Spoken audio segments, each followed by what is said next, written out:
My dear student, today I am going to discuss a poem Ode to Autumn, which is very important for BSEB examination. Before starting this point, we must keep some points in our mind for objective questions. First poem is that the poem Ode to Autumn has been written by John Keats. जो कविता odd to autumn है, कविता odd to autumn किनके द्वारा लिखा गया है? John Keats के द्वारा लिखा गया है. He was one of the greatest English romantic poet of 19th century. He was one of the greatest poet of 19th century.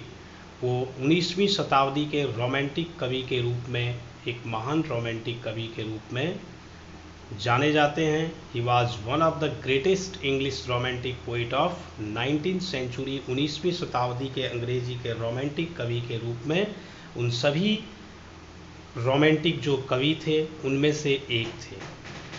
He was inspired with Spenser's Faerie Queene. ये काफ़ी ज़्यादा, Spencer एक कवि हैं, उनकी एक कविता है फेरी क्वीन. उनकी कविता से ये काफ़ी ज़्यादा इंस्पायर्ड थे. कौन? John Keats. अगला है his first volume of poetry entitled poems published in 1814. इनका जो पहला फर्स्ट वॉल्यूम पोएट्री है जिसका इंटाइटल्ड था पोएम्स, जो कि 1814 में इसका पब्लिश किया गया था इसको. हिज पोएम इंडाइमियन, इनकी कविता जो है Endymion, was well appreciated by Wordsworth. इनकी कविता को विलियम वर्ड्सवर्थ के द्वारा, इंडाइमियन जो कविता है, इनकी कविता को विलियम वर्ड्सवर्थ के द्वारा काफ़ी ज़्यादा अप्रिशिएट किया गया था, प्रशंसा किया गया था, लाइक किया गया था. और उस इंडाइमियन का प्रकाशन 1818 में हुआ था. Keats was born in 1795. Keats का जन्म कब हुआ था? जॉन किट्स का 1795. Ode to autumn made him, कविता जिसको हम लोग आज पढ़ने के लिए जा रहे हैं, ये ऑड टू ऑटम जो कविता है, made him a great romantic poet of English literature. ये कविता ऑड टू ऑटम किट्स को एक महान रोमांटिक पोइट, अंग्रेजी साहित्य के एक महान रोमांटिक पोइट का दर्जा दिला दिया इस कविता ने. तो ठीक है, ये कविता आपको याद रहेगा.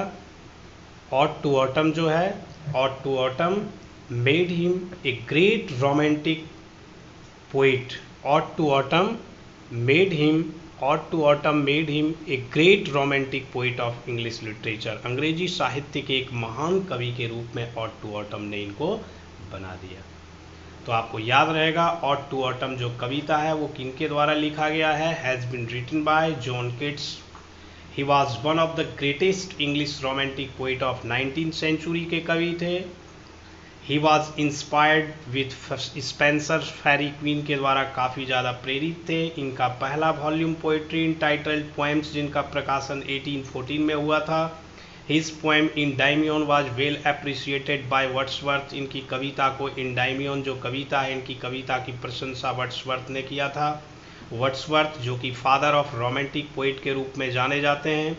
Kits was born in 1795. Keats का जन्म 1795 में हुआ था.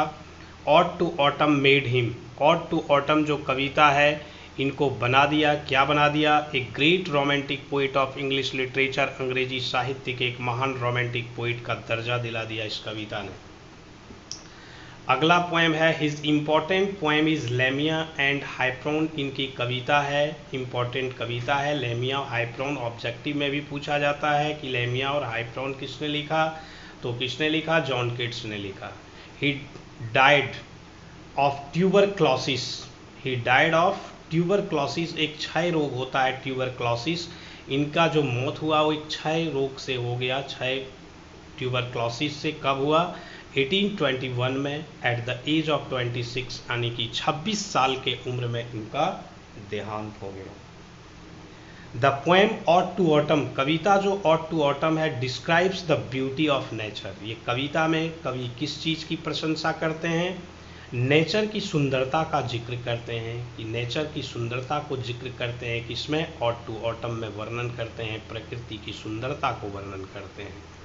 The poet has presented this season, कवि ने इस सीजन को प्रस्तुत किया है किस रूप में? As a storehouse of music, एक म्यूज़िक का स्टोर हाउस के रूप में जो कि प्रेजेंट किया जाता है, प्रस्तुत किया जाता है नेट्स के द्वारा, क्रिकेट के द्वारा जो झिंगुर होता है, नेट्स एक काटने वाली मक्खी होती है, एंड रेड ब्रिस्ट बर्ड के द्वारा जो प्रेजेंट किया जाता है इस ये सीजन को एक स्टोर हाउस ऑफ म्यूज़िक के रूप में जाना जाता है। अगला अब हम लोग जो है सो इस कविता में कवि actually this poem has been divided into 3 parts, 3 stanzas, 3 stanza में ये कविता को कवि ने बांटा है। फर्स्ट स्टैंजा में कवि इसमें जिक्र करते हैं कि ये सीजन जो होता है पतझड़ का तो सीजन होता है, इसमें ऑटम सीजन क्या करते हैं कि सूरज के साथ एक दोस्ती करते हैं। सूरज के साथ क्या करते हैं? दोस्ती करते हैं। क्या दोस्ती करते हैं? किस चीज़ का दोस्ती करते हैं? दोस्ती करते हैं कि दोनों मिल कर के ऑटम और सूरज की जो रोशनी है, सूरज की जो गर्मी है, दोनों मिल कर के ऑटम सीज़न में जितने भी सारे फल फूल होते हैं उनको बिल्कुल ही पका दिया जाए, रस से भर दिया जाए और काफ़ी ज़्यादा पेड़ों पे लाद दिया जाए। ये जो है सो कोलैबोरेट करते हैं किसके साथ? ऑटम, ये पतझड़ जो है सो सूरज के साथ मिलकर के दोस्ती करते हैं और पूरा फल फूल से पूरे पेड़ पौधे को लाद दिया जाता है। मधुमक्खी हैं, कीट पतंग हैं, सारे मंत्र मुक्त हो जाते हैं इस सीज़न को देख करके, क्योंकि हर जगह फल और फूल से ये सीज़न जो है सो भरा हुआ होता है।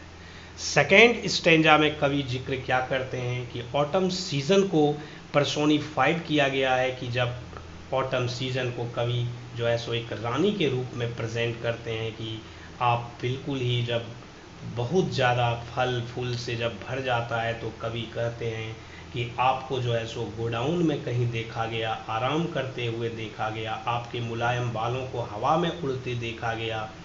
इट मीन्स कवि जो है सो एक पर्सोनिफाइड किया गया है कि हर जगह जो है सो फूल फल सारे चीज़ से जो भरे होते हैं सो मंत्र मुक्त हो जाता है।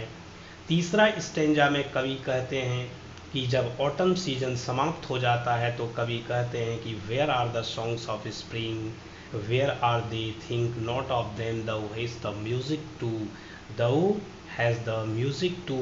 कवि कहते हैं कि जब ऑटम सीजन जब गुजर जाता है तो कवि काफ़ी ज़्यादा कहते हैं कि वो जितने भी सारे कीट पतंग मधुमक्खी वगैरह होते हैं वो काफ़ी ज़्यादा, रेड ब्रिस्ट बर्ड जो होते हैं, क्रिकेट झिंगुर जो होता है, गाने वाली जो चिड़िया होती है, वो काफ़ी ज़्यादा विलाप करता है, पश्चाताप करता है जब ये सीज़न समाप्त हो जाता है।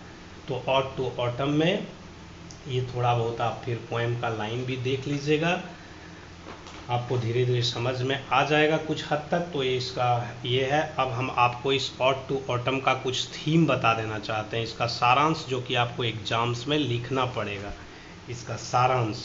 तो थीम क्या है इसका? थीम है ode to autumn is a beautiful poem. Ode to autumn क्या है? एक सुंदर सी कविता है by the famous romantic poet of 19th century John Keats. Ode to autumn एक सुंदर कविता है जो कि एक प्रसिद्ध रोमांटिक कवि 19वीं शताब्दी के प्रसिद्ध रोमांटिक कवि जॉन कीट्स के द्वारा लिखा गया है। Ode to autumn is a beautiful poem, एक सुंदर कविता है by the famous romantic poet of 19th century John Keats. The present poem describe, प्रस्तुत कविता जो है, प्रस्तुत जो कविता है वो वर्णन करता है, क्या वर्णन करता है? The season of autumn, autumn season के बारे में प्रस्तुत कविता वर्णन करता है। इन दिस सीजन, इस ऋतु में, फ्रूट्स आर रिफाइंड, फल जो है सो पक जाते हैं, with the collaboration of the sun, सूरज के साथ दोस्ती करके ऑटम जो सीजन है वो फलों को बिल्कुल पका देता है। Autumn helps the fruits to fill with juicy juice, autumn helps the fruits, autumn जो है सो फलों को मदद करता है, टू फील विद जूस, रस से भरने में काफ़ी ज़्यादा ऑटम जो है सो फलों को मदद करता है।